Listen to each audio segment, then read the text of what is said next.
Welcome to Contagious Podcast, Contagious Conversations for Automotive Innovation. Today, I get to share with you an absolutely incredible conversation that I had with Erikka Tiffani Wells and Angie Yehudah. Erikka, I've just recently met and gotten to know her passion for the automotive industry, and not just that, but diversity in the automotive industry, and more specifically, diversity and the inclusion of women within the automotive industry. And I love her passion. I can't wait to share that with you. And then Angie, I've known, we work together at Nelson Mazda within the Nelson Auto Group. And she is just a bright light for our stores. We call her the mama. And she is so caring and loving and has a unique passion for people that comes across in this conversation as well. This conversation is everything that I'm about, driving toward an innovative industry that attracts more people that don't particularly look like you or look like me or think or act like you or me. It doesn't depend what background you have. The more people, the more voices we have, the more inclusion we have within our industry, the better we're all going to get. The more we look like our communities, the more ideas we share and encourage each other with, the more we're going to drive toward an industry that people want to be a part of and that people want to do business with. So I want to go ahead and get right to the conversation today. You are absolutely going to love it. So let's dive in. So I've got Angie and Erikka here. I am so excited to hang out with y'all, talk with you. We have been talking before I hit that little record button, just about how encouraged I have been by them. And I've known Angie for almost 4 years now. Yeah. I kind of like, I like to say I met Erikka 6 months ago when WOCAN started, but I didn't really meet her until about 4 weeks ago when we were in Clubhouse together hanging out, and she was just absolutely blowing my mind, reframing my perspective even more. So I've been so encouraged by you all. But I wanted to bring you on. If you're listening to this later, it's the middle of Black History Month here, 2021. And I want to have a conversation because, the podcast is all about this idea that automotive can be attractive to people to work for and to do business with. And until we start looking, acting, and being aware of our community, looking like, acting like, and being aware of our communities as a whole, and not just, Papa had a dealership type people, PhDs, then we're not going to get to that place. And I think both of you have a lot to say about that. So, I'll throw it to Erikka first, and just I want to hear a little bit of I haven't done a lot of this origin story, but I think it's really important to see how you all transitioned into automotive, and then because of that transition, what you had to, what you've seen in your time about this issue with diversity, specifically with people of color, specifically with women in automotive, and how your origin story in automotive kind of speaks to some of that, those pain points. So Erikka, I'll throw it to you. If you can kind of give us your origin story a little bit, like how you got in automotive and then what you've seen so far being in the industry. Absolutely. And thank you, Kyle. When you say origin story, I feel like some type of superhero, like it's my Marvel coming out. So I'll absolutely take that and run with it. I'll use that, my origin story. So absolutely. I was a high school dropout. I had my daughter at 18 years old. It was my senior year. The only place that I could work at the time was at a daycare, because that's the only place that I could afford to, because daycare was $150 a week. Yeah. And I was unable to find a place that I could work, make enough money to put her in school and actually make a living. So I worked at the daycare. I was making $6 an hour. I was doing my very best to try to figure things out. I didn't have a formal education. I went back and got my GED, and I didn't know what to do next. And here I was taking the bus to work every day and trying to figure out how to get transportation. I remember the day I walked into a buy here, pay here to get a car, and the experience that I had was just so awful. And I sat there and said that something about the automotive industry has to be better than this. I didn't have a formal way for someone to teach me how to buy a car. There wasn't a lot of resources out there on the internet at the time. And I just felt beaten up and distraught. I ended up buying a little beat car. And I mean, this thing was a beater. When I say I had to 2-foot it to keep it running, I had lights that I had to plug up every day to get the lights to turn on. I had a cord from the radiator to the battery to make sure it didn't overheat. I mean, this thing was a piece of crap. And I remember going into a Midas and I'm sitting there and my alternator is going out and I'm tears are in my eyes. So I'm like, I can't afford this. I make $6 an hour. I don't have the resources. And the service advisor at Midas is watching me and he's like, he has some sympathy and empathy. He says, can you do marketing? Can you do anything? I said, yes, I can. He's like, I need oil change coupons. If you could make me some $11.95 oil change coupons and help me get the word out to everyone you know, I'll help you with your alternator and we can make a payment plan.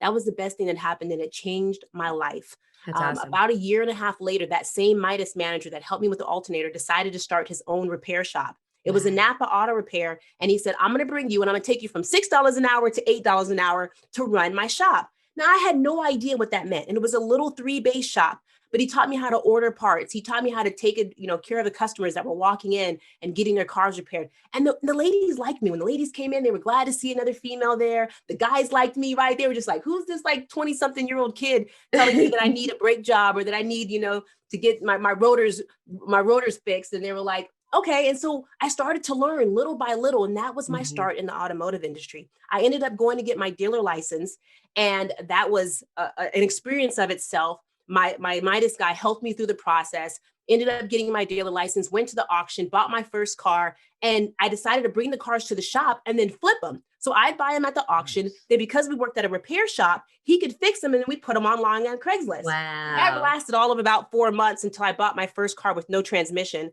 because I thought all it needed was a battery. And I said, what? This is probably not the line of work I need to be in. There's still a lot I need to learn. Left the auto repair shop and decided to work at a buy here, pay here. I remember walking in. See, I thought I was a marketing guru at this time because I made oil change coupons. So I walk into the dealership and I say, hey, I want to do your marketing. And they're like, it's a $40,000-$50,000 month, budget that we have. We have an agency. Right. So either you sell cars, you get out my face. And I took that no to say, I'll do it. And I started selling cars. And that was the beginning of my sales experience. I ended up working in the BDC, ran a multi-store BDC for that dealership. Ended up doing car buying advice on the radio for Adam Goldfine, who had a car buying show here in Atlanta.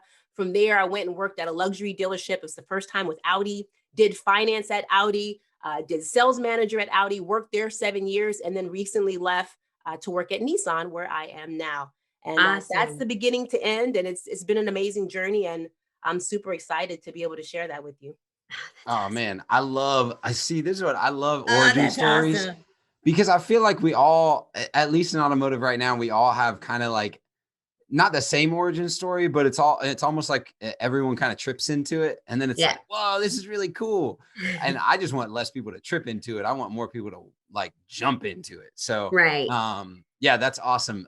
Angie, tell me a little bit about your origin story and where you, although I know it, but tell Erikka a little bit about how you stumbled upon and tripped. Maybe you didn't quite trip into it. You walked a little bit more instead of jumping.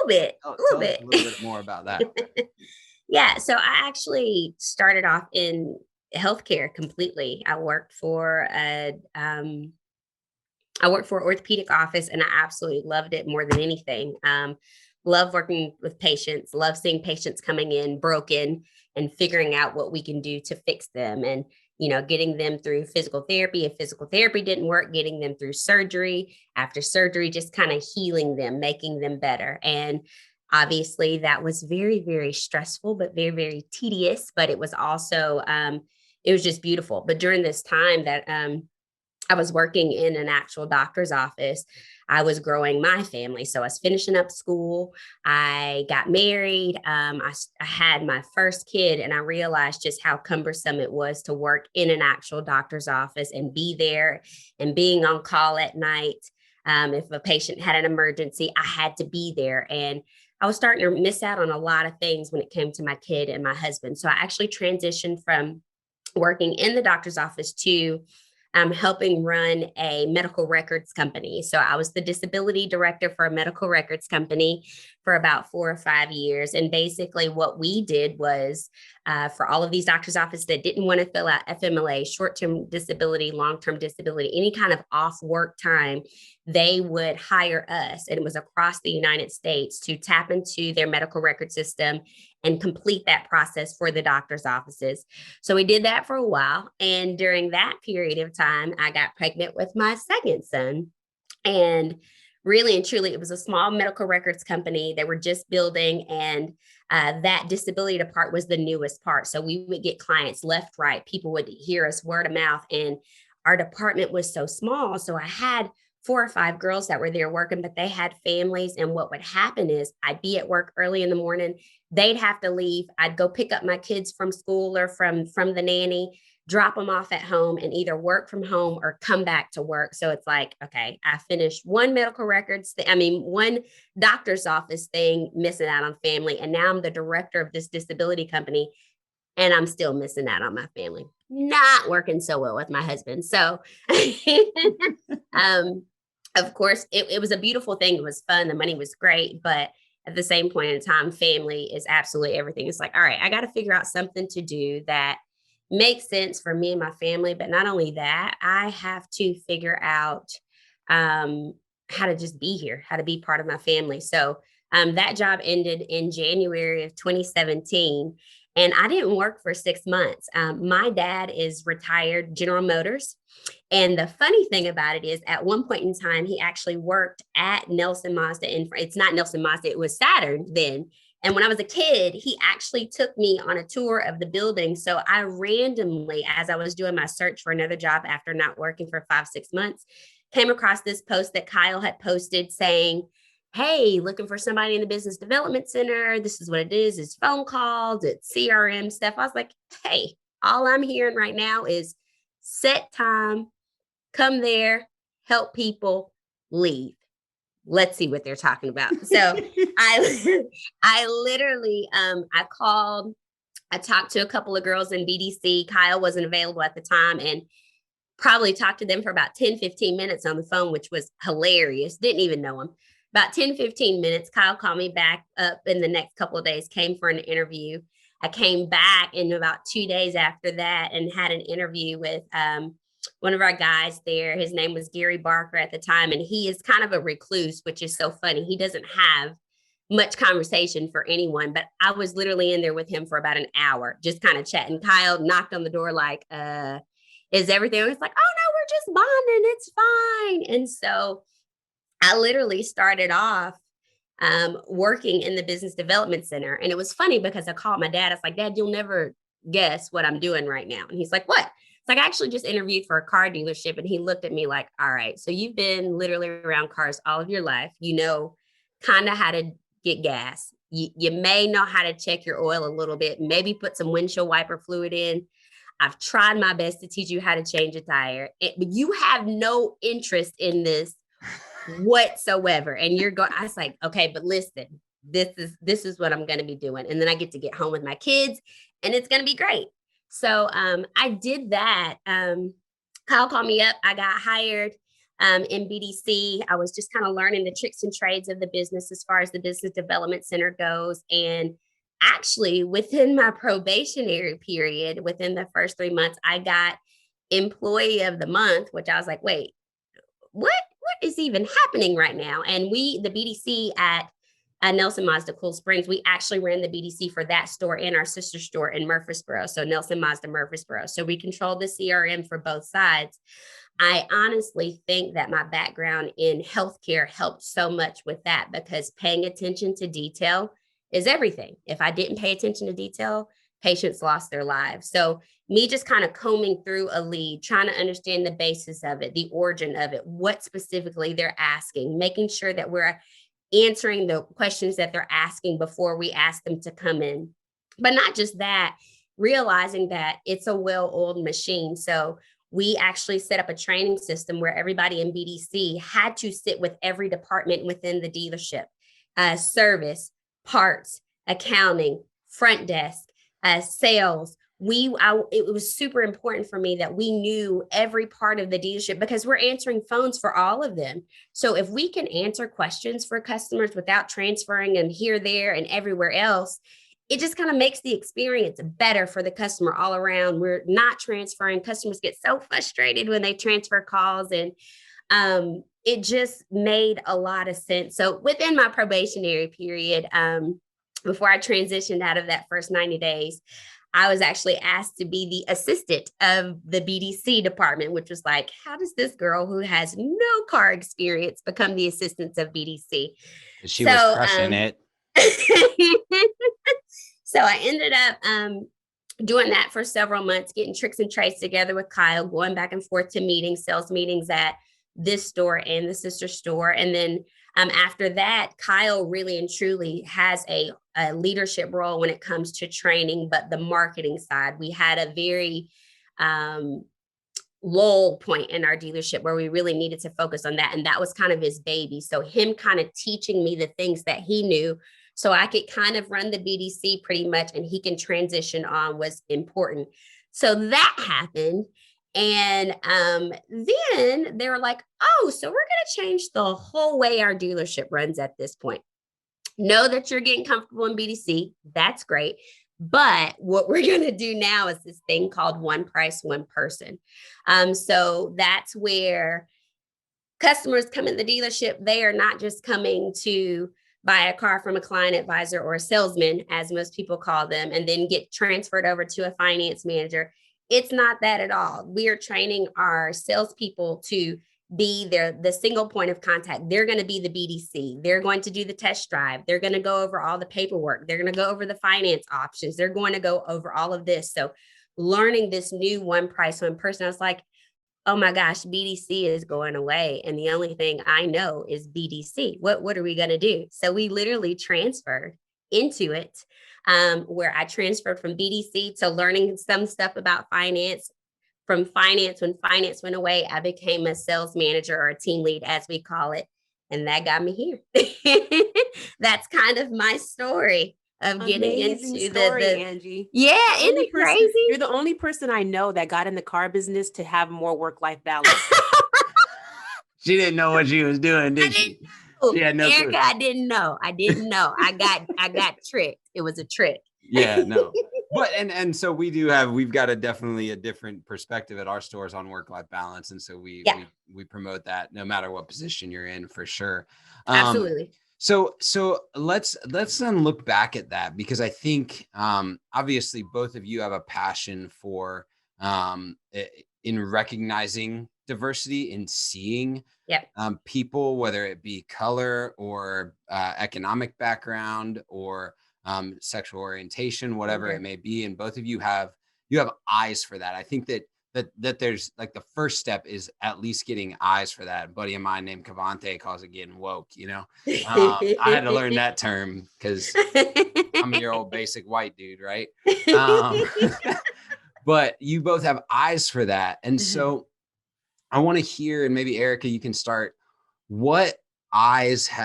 how have your eyes been able to see and speak into particularly the automotive industry, for the way that you see people and the way that you can not just like see people interpersonally at your dealership, but see people in the automotive industry, and how you see us, giving more people eyes for more people, if that makes sense. Does that make sense? Yeah, it absolutely does, Kyle. And to your point, when I first got in the business, there wasn't anyone that looked like me, and it was alone, and it was lonely, and I didn't understand when I should speak up, or even if I was allowed to speak up. I felt there was a disconnection between the sales floor, the sales managers, the BDC, because a lot of the guys in these upper level positions actually hadn't ever been a consumer in such a long time, right? They drove company demos. They always had referrals in the industry when they, needed to get a car. So they didn't understand that process. And so for me, being on the outside looking in, I had a different empathy. And when I started, I was in buy here, pay here. So these customers had bad credit. These customers were hesitant. They were scared. They were embarrassed at times because they didn't know if they were going to get approved, and the shame that you feel when you're in a dealership for hours and, requiring big money down. And for me, I could understand because I was that person. I was Yeah. literally you. I couldn't get approved either. So when I'm on the phone with that client, I was saying, listen, come on in. We're not going to take advantage of you. We just want to work with you. You know, I get that you have these concerns. They believed me because it was authentic, because it wasn't a Absolutely. script. It wasn't a word track. It's how I felt. So when Yeah. I started to bring employees in, I was looking for other people like me. I didn't have experience when I came in. I had experience being a person, a human being with real life challenges. And so when I had these ladies that were coming in and working with the BDC who had the challenges, they had the same empathy, they had the same understanding. And so I wanted to give someone an opportunity that someone wouldn't give me. It's Yeah. interesting now because I meet dealers and they're quick to say, well, Erikka, how can I hire someone like you? And I said, you can't hire the me now. I need you to hire the me when I was 20 something years old. I There need you you to go go. back to that kid that didn't have a high school graduation. Because if you looked at my resume, there wouldn't be anything there. What are you going to see? Daycare and then car business? How many Right. people were willing to hire someone whose only previous job experience was not completing high school, getting their GED, and working at a daycare? Right. Very few. And so I have to say, you have to open up your mindset because your customers come from all diverse backgrounds, all Yep. diverse genders and education and socioeconomic levels and classes. And so if your customers come from that viewpoint, why wouldn't your employees represent the same community and culture? And so my Yes. eyes were looking for the me's, as you say, Kyle. My eyes were looking for and to employ and embrace the women that were like me, and then protect them while they were in the industry, because a lot of times they got beat up on because they were like, whoa, this is not what I expected, right? So you have to embrace them and you had to protect them just like the people who protected me when I was there. So it's a great point you make. And I think getting more dealers to have their eyes open to see beyond the resume, see beyond the name, see beyond the educational experience, and look for the person, and giving that person an opportunity is going to be the key to the changes in this industry. Absolutely. Podcast over. No. Mic drop. Yeah. Oh man, that's so good. Okay, so look, here's the thing. So, okay, first off, that's not easy. We just have to say that is not easy. It's not easy to do. I mean, legit. Who do I want to? Like, if I had my druthers, I would hire a lot of people that love soccer, wear flat bills, have beards, and I don't know, go to church on Sundays and do, you know what I mean? Like, that's, if I had my druthers, that's how we all naturally do that. Doesn't matter what your Absolutely. background is, doesn't matter where you come from, you naturally go to that. It takes people pressing in and asking those questions. I'm just gonna be real honest right now. And I hope y'all are okay with this, because I'm gonna get gut. Okay.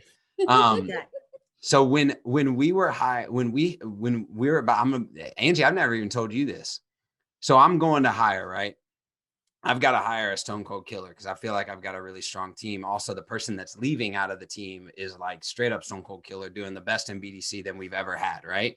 So I'm like, holy cow, I got to go hire like strong like bull type person, right? And so I did like 50 phone calls. I think I did like 12 or 13 first interviews. And I did, and then I did, well, first phone interviews. And then I did like 5 or 6 first in-person interviews. And then we had 2 people. We were down to 2 people for last interviews. And it was Angie and it was one other person. All right. And I'm telling you, both like pure stone cold killers.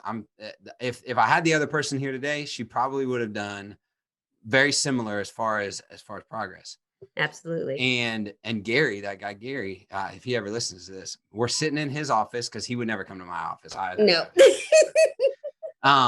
And I said, you know what? I got to hire Angie.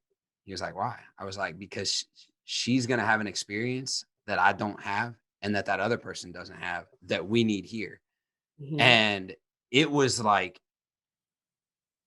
that moment is changed a whole trajectory, not just for me, but for our dealership. Because here's the reality is we employ more Black people and people of color today in this dealership than we did any time before that. And you're a big impact person to that, Angie. But what I want you to then speak to, because I obviously kind of that grew out of a natural, like, oh, I see more people like me working here, right? As people come in, and more people that are hiring managers are kind of seeing that's, oh, we're open to, like, let's go with that. But then we as a company have had to check ourselves and take it a step further. So Angie, I want to talk to you about this, because like probably a year back, maybe a little less than a year back. And especially when racial tension is super high in America. Angie's sitting in a sales meeting, and I don't know if you recall this, but she goes hard on all of us. I mean, came with it. And I'm so thankful that I hired her, because she has this voice that is so sharp. And that's why I wanted to bring you both on a podcast, because your voices are so, you have massive impact with your voices. But Angie, if you can recall, like, what led up to you having the feeling of like, okay, I have to say something. I know that it's going to be tough. Yeah. How do I walk into that room, then say that, call to a certain point of action, and then commit our company to that? And I think our company's been impacted since then. So to walk us through what that looked like for you. Absolutely. So obviously this is the time where all the Black Lives Matter stuff, it's not new. None of that is new. Yes, it got big in 2020. We've been dealing with it for absolutely forever. But obviously it got really big in 2020. People were starting to see more of the riots and things like that in their city. And that weekend before was the first time Nashville had seen rioting downtown. And it was just huge. So we were actually watching some of it on TV that Saturday night when we were closing up the dealership, and a couple of the guys on the sales team and our GM and another sales manager, they were kind of talking about it or whatever. And I never commented on it. They had it on the TV, and it was like breaking news on the TV in the service department. And I never commented on it. I just kind of let them speak. And of course, a lot of the angle that they saw on the news was, look at these Black people doing all this crazy stuff. Long story short, what they weren't doing was looking into the details of it and seeing that some of those things that were happening, and some of those ideas and things that were not the ideas, but some of the big things that were happening actually did not start from a Black person, but they weren't looking that deep into it. But at the same point in time, I never commented on it at all. Well, what ended up happening that weekend was try my best so much to shelter my kids from being in that light. It's big for me and my husband specifically to teach our boys to be good people, whatever that means. My absolute best friend in the entire world for the last 15, 20 years now is a young white woman. She is my everything. She is the boys' aunt. They call her TT Mo. And she's the best thing in the world to them. I won't say they don't see color, because that's not true. You learn that in kindergarten. Everybody knows color. That's the first thing you learn in kindergarten. But our biggest thing is to make sure they understand that there are good people and bad people in every shape, form, race, culture. And as long as you are putting good back into the world, you should get it back. If people are being rude to you, you still love them, but you get the choice to move yourself away from them. And I just didn't want them to be so involved with this Black, white stuff, even though I knew at some point I would have to expose them to it. So that weekend happened. And the kids on Sunday actually were outside playing, and the police came through our neighborhood, and all of this stuff happened with Eric Gardner and the shootings and the I can't breathe and all this stuff. And kids were seeing on the news, they're on Facebook, not on Facebook, but they're on social media. It pops up on their tablets, and they use tablets for virtual school, and they saw it and they can read. And they're sitting there like, Mom, explain this to me. I don't understand what this means. So we had to have an uncomfortable conversation with them about being Black in America and what that means. And they're just blown away. But the police came through our neighborhood as they were outside playing basketball. And the boys immediately ran away in our garage to hide. I'm like, what's going on? They're like, well, the police are in the neighborhood. It's like, okay, but what are you hiding for? And their first comment was, I just don't want to get shot or anything for any reason. And my boys at the time, they were 8 and 5. So I'm sitting here like, oh my gosh. The other sucky part about that is my uncle, he's been part of military for a really long time. Military, he's been a police officer forever. He's done some fantastic things, and he lives in our subdivision. So it was important for me to have him talk with the kids. And that weekend was the most uncomfortable weekend of my life. I had to teach them what it meant to be Black in America. And I had to teach them what it meant to if you were to be pulled over by the police, because there's probably a great chance that you will be, whether you're doing something right or wrong, this is how you react. You have to hold your hands up. You have to do these certain things that you wouldn't think you'd have to do. And in their mind, they're like, I'm a scholar student. I don't do anything wrong. Why are you even teaching me this? You have to understand it's probably going to happen. And so it was uncomfortable. So the sales meeting happened on that Monday. And I flat out, they were talking about everything going on in the world. And towards the end, that came up. And I just sat there and they kind of looked at me, because looking around the sales table, like you, Erikka, there's nobody else that looks like me. There's no other female. Well, there's Megan. Megan is a female there, but no other Black female. And I've been the only female for quite some time at the dealership. So I sat there and I literally posed the question to them. It's like, majority of you here are parents. How many of you have ever had to have or thought to have the conversation with your kids about how to properly get arrested when it happens?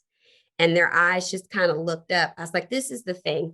I'm a young Black female as a sales manager, and I'm tiny in stature. I'm working in this dealership, and people come in and they talk about this fantastic experience they have me, and they say certain things to me thinking they're giving me a compliment. And it's not that at all.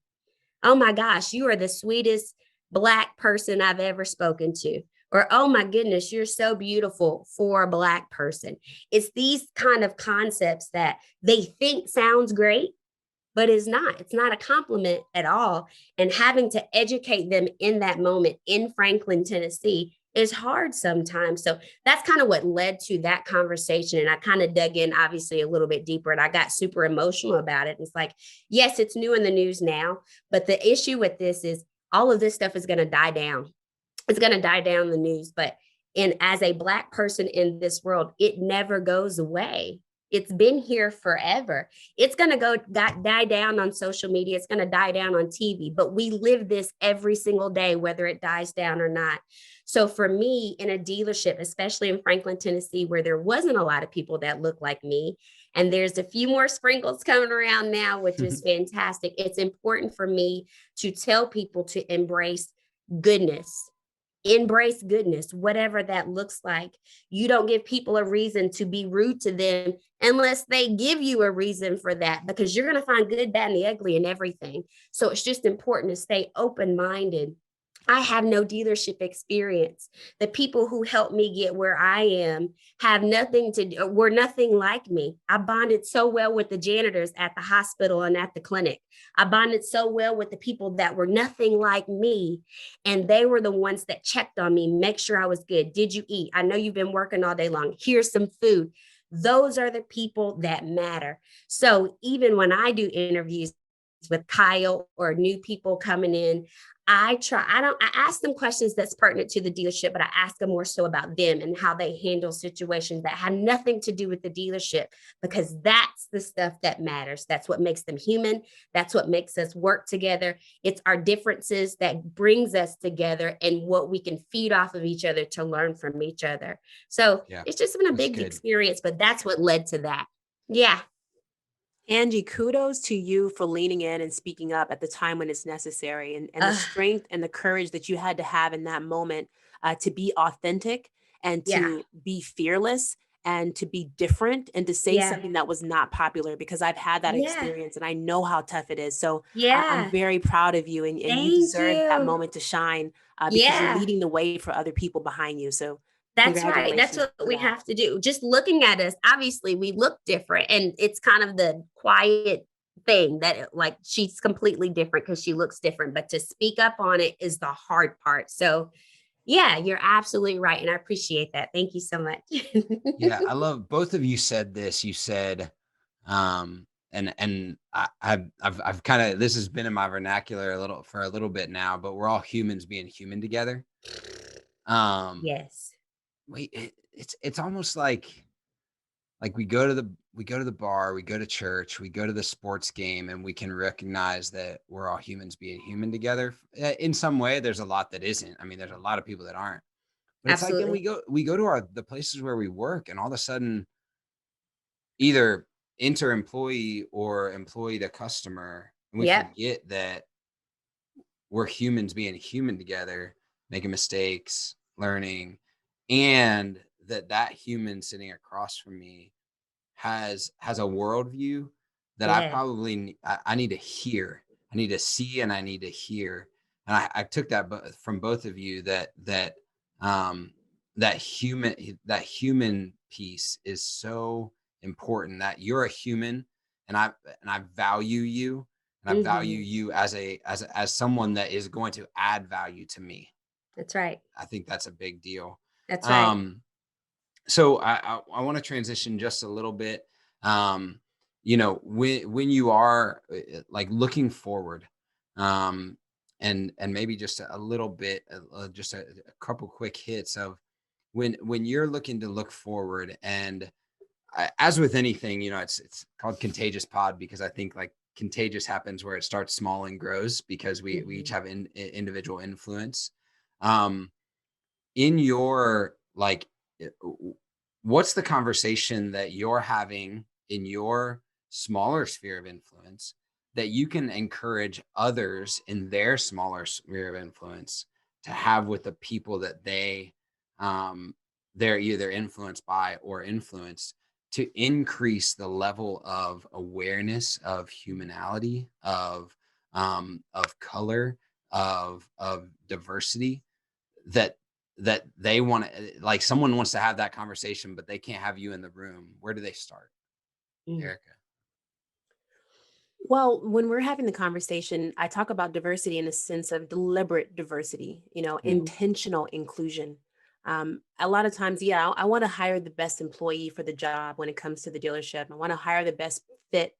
But at the same time, I want to make sure that everybody gets an opportunity. And I was reading this thing when we had NADA, they had the conversation about blind interviews. And then you think about the show Blind Auditions with the blind singer. Why is it so impactful to us when this person who we can't see sings, and then we turn around and look at who they are, they take their mask off and we're going, oh my God, I can't believe that voice came from that person, right? It's because we put an idea in our head about what this person should look like. We put an idea about what this, you know, great person is going to be, or what does the person who sells 100 cars a month look like, right? And then we always look and see Ali and be like, oh, he doesn't look like what I thought he looked like, right?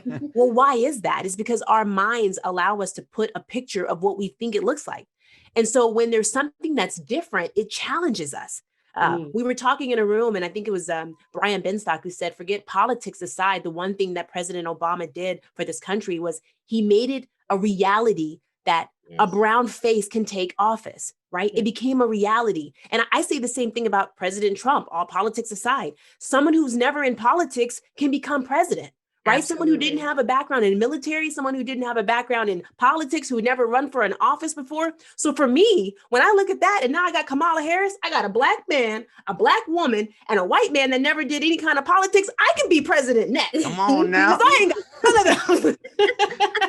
But there's hope for all. Right? That's exactly, because if you can't see it, then how do you know it's there? Yeah. And so when you're talking about these conversations and making it deliberate and giving someone at least a chance to interview, I'm not saying you got to hire them, but give them a chance to interview. And even more than that, give them a chance to come to the dealership by giving them your card at the Starbucks, giving them your card at the, you know, when you go get your cell phone upgraded and you say, hey, you were great and you really helped me. Have you ever thought about the automotive industry? Because even if they haven't, can they touch or reach one person? If they just go and tell that story on social media and say, someone offered me a job in the car business, I'd never go to the car business, but maybe someone else would.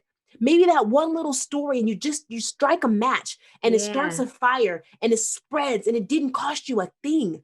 And so to me, when I share my story, like here, Kyle, with you, it's because I just want to give one more young African-American, Latino, Asian woman of color hope that they too can come in this industry, start from nothing, have nothing in the background, not have the education, and still make six-figure income. You know, I want to be able to make sure that there's a boss, a hiring manager, a GM, a VP, a dealer principal who says, I never thought that I could have someone like Angie in a position that influenced so many people. And if it takes me thinking outside the box and challenging my own bias and challenging my own privilege to get there, then I'm willing to have that uncomfortable conversation with you, because it has to be had for us to make a difference. That's right. That's right. Speak to it. Speak. Angie, you got thoughts to add to that? Give me something, Angie. She's just going to wave a flag. Come on now. Yeah, just give me the flag. No, seriously. With like, I'm thinking about my interactions that I have with my coworkers at work. And I think the biggest thing is in the interviews that I've had with them. And then once they have gotten there on the floor, they realize that we understand a lot about their work, and then being there is everything. But we push so big that their family life is more important. And we understand that if things are not going well at home, it's not going to go well at work at all. So one thing that I have committed myself in doing, it comes naturally. It's not an act, but I want to know what's going on with your family. When you tell me, hey, I'm working to do this 4K run, or we're working to get a house, or, oh my goodness, my wife is going in for surgery for this, I don't let that go. I am constantly checking in on that, sending a text message when they're not there. Hey, just checking it. What's going on with that? How far did you get on this run? I know you've been training for this. That kind of stuff is important to me. And I feel like that helps me connect more so with my team that looks nothing like me, to where they feel even more comfortable talking to me about things. So fast forwarding, just because I feel like they have someone that they can connect to that really cares about them, that really is interested in their well-being, for lack of better words, on and off the court. They talk with me. So when this Black Lives Matter stuff came up, it was absolutely nothing for them to pull me aside one by one saying, hey, so I got this weird postcard from church, and they're telling me things like, these are good conversation starters on how to talk to a Black person. Was reading through some of these, and I just, it doesn't sound right at all. This is what it says. So they're going through this with me. I'm like, nope, don't ever say that at all, unless you want to get smacked. Like, don't do that, So I honestly feel like in my small interpersonal circles, at the dealership and outside of the dealership with the friends that I have, I feel like because they realize that if I'm in it to win it, I'm in it. And I want to know what's going on with you at work, but I want to know what's going on with you personally. And I pay more attention to the personal and hope that builds our relationship on the professional. So you can see I'm here for you. And if you feel that way, then it just makes you push on. Color aside, that color means nothing anymore. I've completely taken the color away and just let you know that I care for you as a person.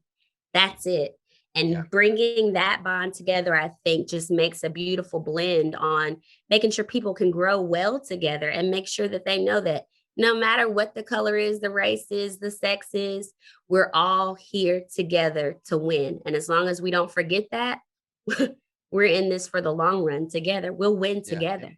Well, and what I love, and I unfortunately, I don't get to be a part of all of our sales meetings, but what I love is I was a part of a sales meeting. I was rah-rah, and Angie's like, wait, we got one more thing. And like, I love Ethan, but Ethan's like the whitest dude on the planet. She's like, Ethan's got to do his thing. And he stands up and gives us some Jackie Robinson facts and some baseball history facts. And I guess y'all are doing that in every sales meeting this month, right? Ethan committed himself, because we do little jokes and stuff throughout the year. Ethan committed himself. We were playing completely like, it's Black History Month. It's the shortest month of the year. There's no question about it. Nope. There's nobody else Black in here except for you, DJ, and you, Ty. And Ty's like, well, I'm kind of both breeds. I'm mixed, so we laugh about it. But Ethan committed himself every single morning in our sales meeting to give a Black history fact. And we thought it was going to be like a joke. He has taken it to heart. Like, he has given us the history of Black history, where it came from. When we were talking about movies one day, the next day he came with Denzel Washington facts. Like every single day, he is really and truly committed to it. And he is literally the whitest of white boys you can ever meet in your life. I love it. It's beautiful. Yeah, it's beautiful. So what I'm hearing from both of you, and just to kind of wrap it up, is, and it was kind of cool how like Erikka took one piece and Angie took the other piece, and Erikka was saying, like, we've got to go after this and pursue it. Make it an open place, pursue people into our industry that can give a voice to our industry. And then once we get hold of that, we got to cultivate it, is what Angie was saying. She was saying, we've got to cultivate our people, no matter what background that they have, to grow them together, to show them how to be people together. and you have to live in both spaces. And so it might sound, here's the thing. If you're listening to this, it might sound like a lot, and it is. But the hardest things are the best things. Absolutely. And if we push through this and we go hard at it and we take the hard things to heart, it's going to really, I mean, I'm talking 2, 3, 4, 5 years down the line, it's going to transform our industry. If there's just, let's say there's 7 people that are listening to this podcast, take and tell us 7 other people about what they heard. And then those people tell 7. I mean, think of the infinite game that we get to play with this conversation. Absolutely. And I'm so excited about that. Absolutely. I'm gonna wrap it, but oh gosh, we're gonna have to do this again. Because I got more questions. So well, I'm gonna wrap it, and I want to make sure I do I say it every time, and maybe one day I won't say it, but I do the typical podcast thing where I'm gonna ask them where they can connect with you, and nobody can connect with Angie because she ain't do social. Although I'm gonna get her on LinkedIn, so Angie, let's be clear. I'm on social media. I just haven't checked it in years. My accounts are not deactivated. I just haven't checked them in years. I'm sorry. That means you're not on social, Angie. That's right. She's gonna be on social. We're gonna get on Clubhouse. We're gonna get her on LinkedIn. So yes, on Clubhouse. Yes, he was telling me about that. Yes. So we'll get her on there. Also, you can connect with me, and I can connect you through to her at any point. She loves having conversations, and she'll text you, and she'll make you feel like you're loved by a mama that you never knew. She's our mama. But also, Erikka, I want to give you a chance to tell people where they can connect with you, and also WOCAN, and maybe we didn't get to that, but maybe take a couple minutes and speak about WOCAN. Yes, WOCAN is Women of Color Automotive Network, and to Angie's point, we started it last summer in the middle of Black Lives Movement, in the middle of the Me Too movement. We realized that the automotive industry was very quiet in regards to the racial relations, and that there was a lot of people that didn't have a chance to talk. And so we needed to have our own group, and it's me, Carrie Wise, who's the VP of marketing at TrueCar, Amanda Gordon, who has a phenomenal story as the first African-American woman to start a car dealership in the state of Colorado, and Patrice Banks, who has a repair shop in Philadelphia with all women technicians where you can get your hair done and your nails done while you get your oil change. Unbelievable. Talk about disruptive. Can I get my beard done? Yes, we'll go ahead and trim up the beard. Oils in there.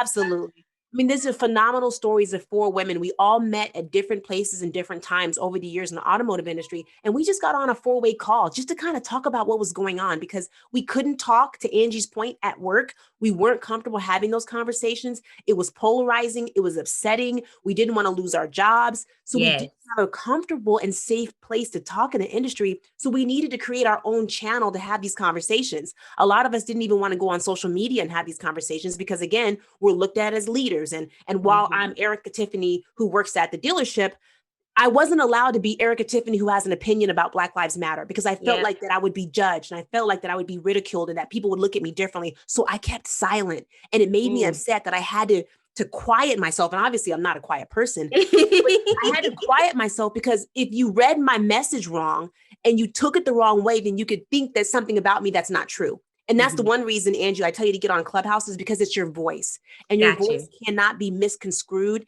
It is authentic. It is pure. It is you in its most raw form. The benefit of a podcast, right? It's the power of the voice. So when those 4 women, all of us got together and shared our voices and shared our stories, we knew the community of that moment and said, we've got to make this bigger. We've got to bring other women in. And that's where WOCAN got started. So you can find us at WOCAutonetwork.com. That's Women of Color Automotive Network. We're on Facebook. We're on LinkedIn. We're on Twitter. We're on every platform. It's a nonprofit created to empower women of color in this industry. And that's Asian women, basically every woman that's not white. But listen, white women, we got you too, because we need you. And white men, we need you to be allies, right? We need you to be the Kyles that hire the Angies. We need you to stand up and say, Erikka, I want you to share your voice and Angie's voice here on this podcast. We need you guys because you don't have to break through the walls and barriers. Nope. You don't have to open those doors. You're already there. So use your privilege, use that opportunity to lift us up, to mentor us, to sponsorship. That's what we need. So don't think that you can't have this conversation. In fact, it's easier for you to have this conversation because you can do it without people being embarrassed. And when you stand and fight for us, other people say, well, if he did it, it's okay. If he says it, then it's okay. So use that and be together and become an ally. Join WOCAN. We'd love to hear from you. And of course, you can reach out to me personally. It's Erikka with 2 Ks, Erikka, Tiffani with an I. I'm on all the platforms as Erikka Tiffani, and I would love to communicate and connect with anyone out there. Awesome. And we'll make sure and put those links in the show notes, y'all. So if you want to just like hit the quick link and you're listening to this on YouTube or any of the podcast places, make sure and hit the show notes and you can get right to any of that stuff. Y'all, I'm so thankful that you joined me today. Thank you so much for having the conversation, encouraging me, reframing even some of my thoughts on in this 45 or whatever minutes that we've had together today. And I can't wait to continue the conversation. Absolutely. Appreciate y'all. Wow. Thank you so much, Erikka and Angie. So much passion in your voices, some thought processes that even as we were conversing kind of clicked in my head. I hope that for you, if you're listening, that your mind was challenged, that your heart was challenged for what can you do to be better for our industry within this conversation of diversity, of inclusion, of not just accepting, but inviting more people into our industry, inviting more people to do business in our stores and with our companies in a way that is different than we've done in the past. So if you've enjoyed this, please like, comment, share it with a friend, have a conversation. Don't just share this out, like share it with someone, then have the conversation around the topic today. We can't do anything unless it becomes contagious. That's why this is Contagious Podcast, because we want to share. I want to share this passion for innovation within our industry, and people matter. Y'all, we are in the people business. We just happen to sell and service cars. And that is good news that if we share it and communicate it out, is going to go viral, is going to be contagious within our companies, within our industry, and all around the world. So join with me. Again, this has been Contagious Podcast, Contagious Conversations for Automotive Innovation. I can't wait to see you next time.